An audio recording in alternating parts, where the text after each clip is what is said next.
All right, good morning, everybody. I just wanted to say hi.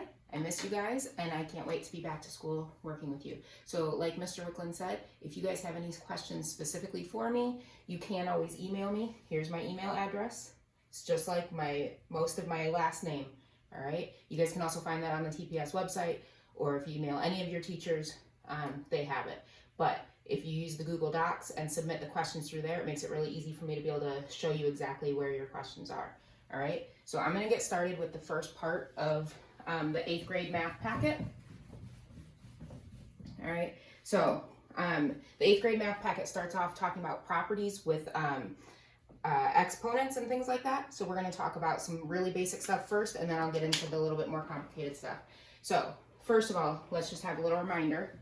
If I have something that looks like this number right here, the big number, this is called the base. All right, this number here is called the exponent, or the power.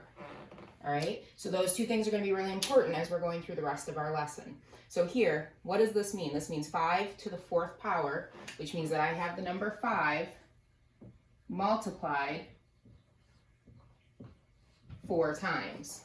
And it's important that we remember it's being multiplied 4 times. It is not 5 times 4, it is 5 4 times. All right, another important note I want to make sure we don't forget, and this is something we talked about earlier in the year, but just as a reminder, because we usually forget it, that any number to the 1st power is itself, because this means I just have 10 one time, right? So 10 to the 1st power is just 10. 5 to the 1st power is 5, 3 to the 1st power is 3, all right? So then this one's a little bit different. We don't talk about this a whole lot. We don't get into a whole lot about why in the 8th grade, especially now that we don't have as much time. So I'm just going to tell you that any number to the 0 power is always 1, all right? Doesn't matter what the number is. Doesn't matter how big or how small the number is. Any number to the 0 power is 1. You can even check those in your calculator. If you're using your calculator, hold on. If you have your calculator like this, the one that we usually use, it's this caret button here, the button that looks like this. So you would put in 5 to the 0 power, and that will tell you 1, okay? So I'm going to leave those two up there for now, just so we don't forget them. And then I'm going to start going into some of our rules. So our first rule that we're going to talk about is if they have the same base, and when we talk about the same base, we're talking about any of them that have that big number being the same. Okay, so if they have the same base, we can use a lot of different rules to help simplify them. So the first one we're going to talk about is what if it's a multiplication problem? So something like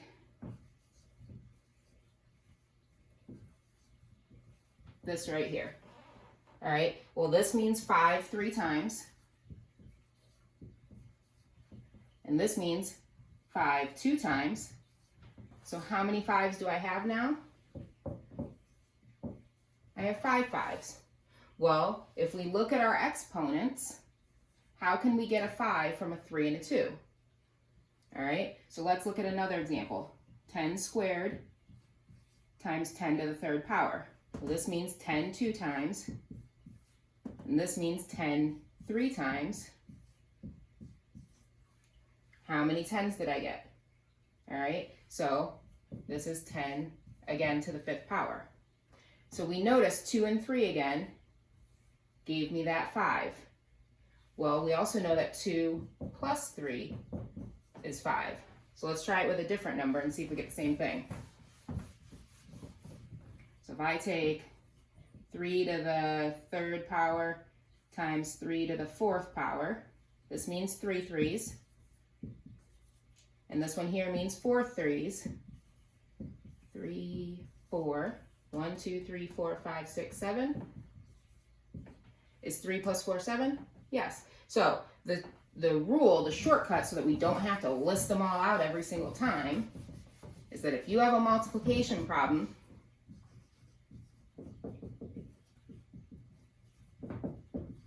all you have to do is add the exponents.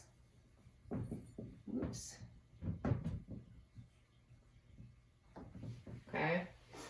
You guys know I hate writing on the whiteboard. So let's do a couple of little examples just to make sure we have that. So if we take 2 to the 3rd power times 2 to the 7th power, this is 2 to the 3 plus 7.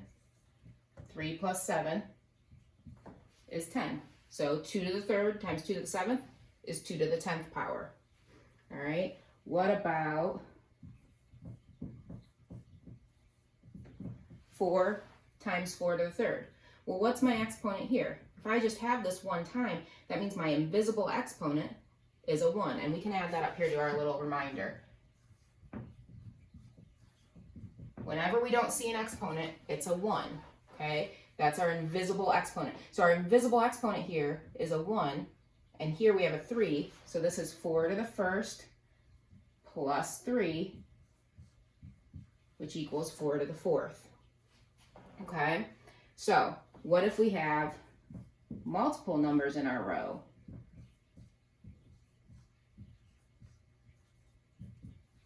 Well, all we have to do is take each one. Here's an invisible 1. Here's a 3.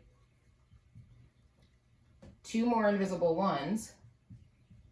And another 3. So 1 plus 3 plus 1 plus 1 plus 3.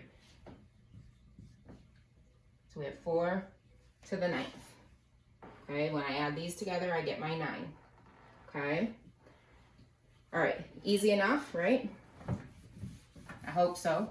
Again, if you have any questions or if I didn't explain something well enough, I don't have anybody here telling me what I'm explaining, so please fill out that form that Mr. Wicklund put up or email me and let me know if I didn't explain something, all right? So that's our trick for multiplication. So now let's look at what if we have division. So let's take a look at something like this.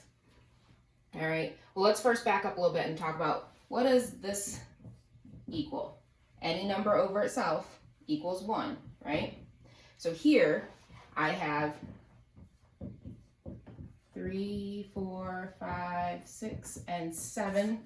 Whoop, 1, 2, 3, 4, 5, 6. I only want 6 of them. All right, 6 7s, and on the bottom, I have 3 7s. So let's start simplifying. 7 over 7, well, that equals 1. We just said that. Okay, so this is 1. Here's another 7 over 7 times 1. 7 over 7 times 1. Now I'm all out of 7s on the bottom, which means that each one of these just equal 7. So 1, 2, 3 7s left over. 1 times 1 times 1. It's always 1, remember when I multiply by 1. And then here we have 3 7s, so this equals 7 to the 3rd power. Because when I multiply by these 1s, it didn't change anything, right? So here we have 7 to the 3rd power. Well, how could I have gotten from 6 and 3 to 3? Okay, and if you think back to our multiplication rule, which says add, we can bet that our division rule is going to be to subtract the exponents. Okay, so let's practice a few more of those. So 3 to the 9th over 3 to the 5th. All right, so this equals 3 to the 9 minus 5. 9 minus 5. Okay, you just take your top one minus your bottom one. 9 minus 5, which is 4. All right, so this equals 3 to the 4th. It's a lot simpler than having two numbers with exponents over each other, right? So that's all division is subtracting the exponent. Multiplication is repeated addition, so you can remember it that multiplication and addition are already related, that we add the exponents. Division is repeated subtraction, it's pulling things apart, right? So that's subtracting the exponent. So they're already related, it makes it a little easier to remember. All right, let me see if I had some more examples for that one. So let's just do a couple more here.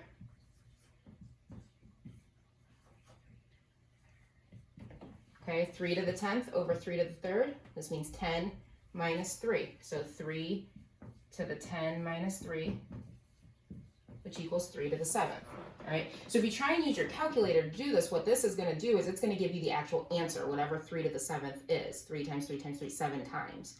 All right, your work that you were given wants you to simplify it to just having one exponent, one number with one exponent instead of having two.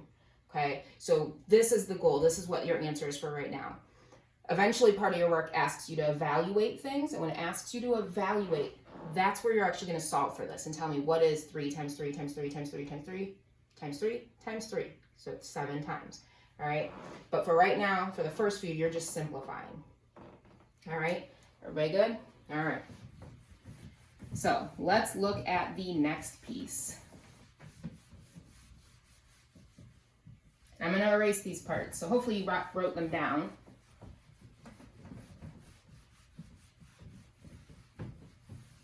Okay. Wish I had my camera here with me. All right, so the next part that it talks about, it goes right into if you have the exponents raised to another exponent. Okay, so they call this sometimes a power to a power or an exponent to another exponent. So what that looks like is something like this. Yeah. So here we have 3 to the 5th to the 3rd. So what this means, remember this outside one is where we're going to start looking. That means I have everything inside of it 3 times. So this is 3 to the 5th times 3 to the 5th times 3 to the 5th. Easy enough, right? Well, we already know this means I have 3 5 times. So I'm just going to bring those here. 3 times 3, 5 times. 1, 2, 3, 4, 5. And I'm going to do this one. 1, 2, 3, 4, 5. And now I'm going to add these in there. 1, 2, 3, 4, 5. All right. Well, how many 3s did that leave me with? 1, 2, 3, 4, 5, 6, 7, 8, 9, 10, 11, 12, 13, 14, 15. Okay, and some of you might have figured out already what our pattern is here. And if not, that's fine. We have not talked about this at all. Okay, this was a brand new topic for you. It was something we were going to go into, hopefully, right after spring break. So don't worry if none of this looks familiar. All right, so 3 to the 15th. How could I have gotten a 15 there? Okay, so our pattern here is if you have, we'll say a power to a power, multiply. Whoops, if I can spell. You all know I can't spell. So here we multiply. So let's look at another one. Because I don't always want to have to write all these out and count them, right? What if I had something really big like this? I don't want to write 9 3s 10 times, but if I hear it, if I say it, I can even think about it. 9 3s 10 times. Well, if I have 9 of something 10 times, that's how we learn to multiply, right? So this means 3 to the 9th times 10. 9 times 10 is 90. Nobody wanted to write 93s. Okay, so this is a much simpler way to do that. All right, so let's do, here we had 3 to the 5th 3 times. Let's see what happens when I have 3 to the 3rd 5 times. 5 times 3 gave me 15. Well, what does 3 times 5 give me? The same thing, right? Okay, so remember, it doesn't matter what order we multiply in, we get the same number. So these two answers ended up being the same.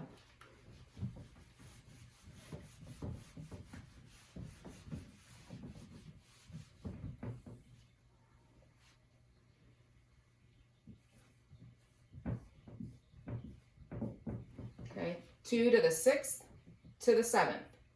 Okay, so this just means 2 to the 6th times 7, 2 to the 42nd. Okay, 6 times 7 is 42. That's it. And I don't care if you guys, I know you should know how to multiply in your head by now. If you need to use a calculator to remind yourself or you just are questioning it, you know I don't care. Use that calculator. Go for it. Especially when you've got some of those big numbers. You could have one that looks like this.